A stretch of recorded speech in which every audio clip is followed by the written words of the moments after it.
Hey everyone, this is my run on Act 3 Chapter 4.1, which is the debut of Yuna's LD, and this is the Lufenia fight. As always, I will also be including a timestamp in the video description that you can use to skip ahead to the section that you are interested in. So the party setup that I used was one without Yuna because I really wanted to try a setup without Yuna, seeing that she is actually the most popular unit for this fight, and for good reason. And the strategy that I used is to fill up the entire party with 6 frame buffs. And to achieve that very easily throughout the fight, I use a Leviathan summon, which will instantly provide the party with 1 frame buff right at the start of the fight, which is Leviathan's Blessing. And I also gave Hope's LD call to Gladiolus, which will provide the party with Shell and Protect, and also extend Gladiolus' LD buff as well. Very quickly for the rest of the setup, I give Ferris call to Warrior of Light, and this is actually quite important not only for the debuffs but also so that Ferris Silver Call can dispel the HP regen buff that the bosses grant themselves midway through the fight after they use Curaga the first time. Lastly, on Cor, I gave him a Theodore LD call, but really any call ability that can cleanse the party of all debuffs would be okay for Cor. So alternatives to that would be call abilities such as Yuna's Silver Call, or Penelo's LD Call, or even Mox Call ability as well. Since Cor carries the party cleanser, you do need to reset the fight until he goes first so that he can immediately cleanse all debuffs at the start of the fight. Beyond that, the rest of the setup is pretty easy. Once you cleanse the party of all debuffs, you then want to spend the first 1 to 2 turns to set up all the relevant buffs, which is linking Cor to Warrior of Light and then using Cor's EX, and then for Warrior of Light just using his LD to grant shield on everyone. And finally with Gladiolus you want to use Tempest to provide cover for everyone, and then followed by his LD to get the blink buff on himself. Now it's very important to not use Hope's Call until after you have done all of that, because if you use Hope's Call too early, you will fill up your buff bars with Shell and Protect, and you may not be able to fit in the more important buffs such as Gladiolus' blink. So make sure that you use all the other buffs first and save Hope's Call as the last buffs you apply on yourself. Beyond that, it's very easy. So right here I have used Hope's Call, and my party now has 6 frame buffs on themselves. So as long as Hope's Shell and Protect remains, my party is actually immune to all forms of debuffs, since the boss cannot dispel any buffs.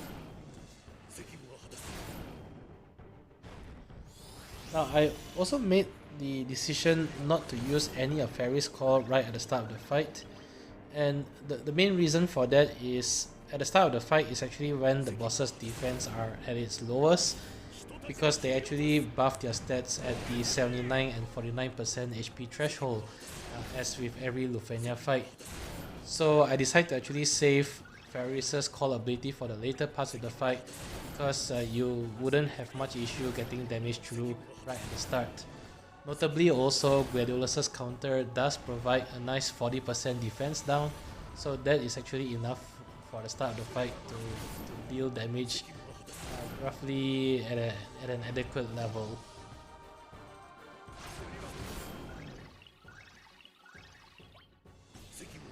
The good thing about having 6 frame buffs is that the Lufenia Orb is also not an issue, because you will never have any debuffs on your party. The Lufenia Orb will actually tick up faster than it can tick down. And once the setup is complete, the rest of the fight is actually pretty straightforward. From this point onwards until the first Curaga, the only thing you need to do is to keep a close eye on your buffs and make sure that they do not expire. Most notably, the Dawn Hammer frame buff on Gladiolus, and of course the blink buff on him which has a relatively short duration as well.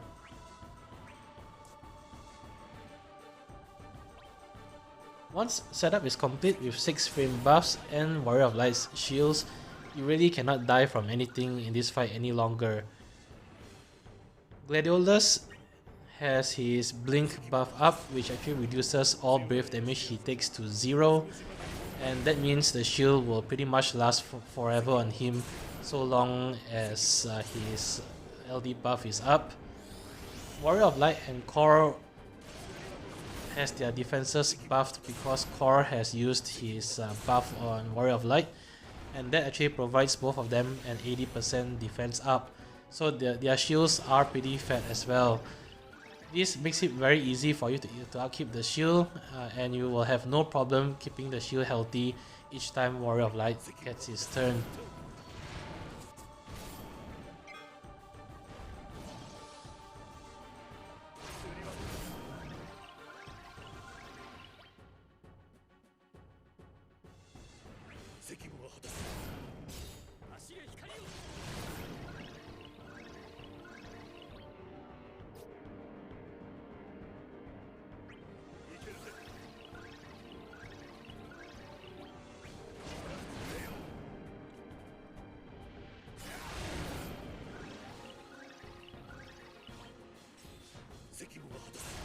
The first time the boss hits 49%, they will cast Curaga on themselves, and they will also attempt to debuff the party. The debuff isn't an issue because I have 6 frame buffs. As for the Curaga, what you want to do here is try to trigger Curaga at almost the same time on both bosses, so that they will get the HP regen buff at the same time. This allows you to immediately cleanse both the HP regen with Varys regular call, which is what I'm doing here with Warrior of Light. It's okay if you are a turn or 2 off and if the bosses did heal themselves for 1 or 2 turns, because each tick of HP regen only heals them for 1% HP. But obviously it's more ideal if you can trigger both the HP regen at the same time and dispel it both at the same time as well, which will cut down the number of heals they do on themselves.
Now, in case you're wondering why I use Brave Attack with Cor here, the only reason for that is they're about to hit 49% again, and I actually wasn't sure whether they will reapply their debuffs the second time they hit 49%.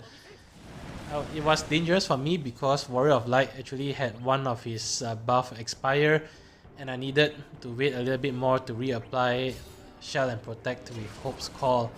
So I just decided to use Brave Attack with Cor there to not risk it. Looking back at it now, the second time the bosses hit 49%, there is no trigger, so you don't have to worry about any debuffs at that point in time.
Okay, so now I'm at close to the 30% HP mark on the bosses, and right here is where I decide to start the LD Reaper's Gale train with Cor, followed by Summon and using my Tifa friend support, because somewhere at this point the bosses will try to use Curaga a second time, but only if they get their next turn.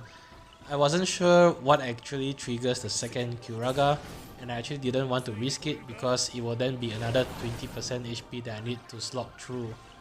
So based on that, I just decided to see if I could burst down the bosses before they get their next turn.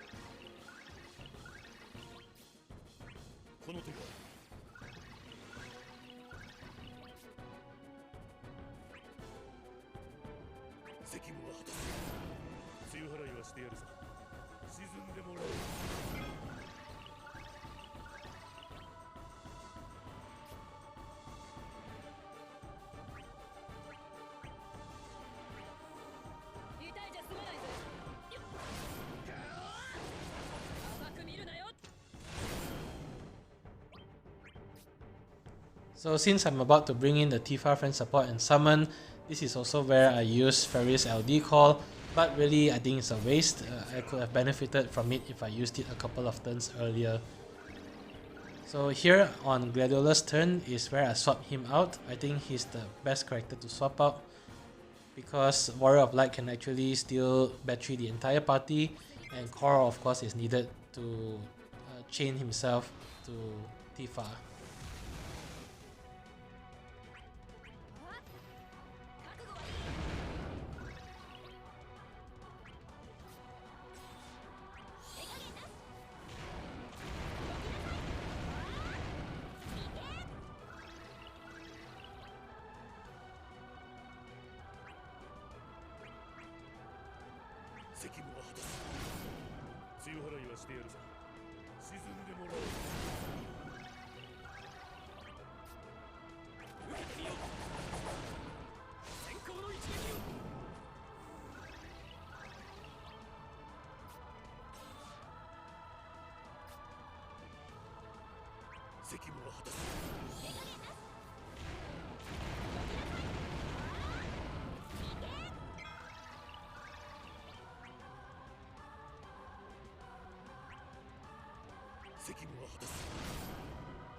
And that's it. As always, I hope the video has been helpful, and if you enjoyed the content, do leave a like, comment or subscribe. It really helps a lot. Till then, I'll see you guys in the next Lufenia fight. Bye bye.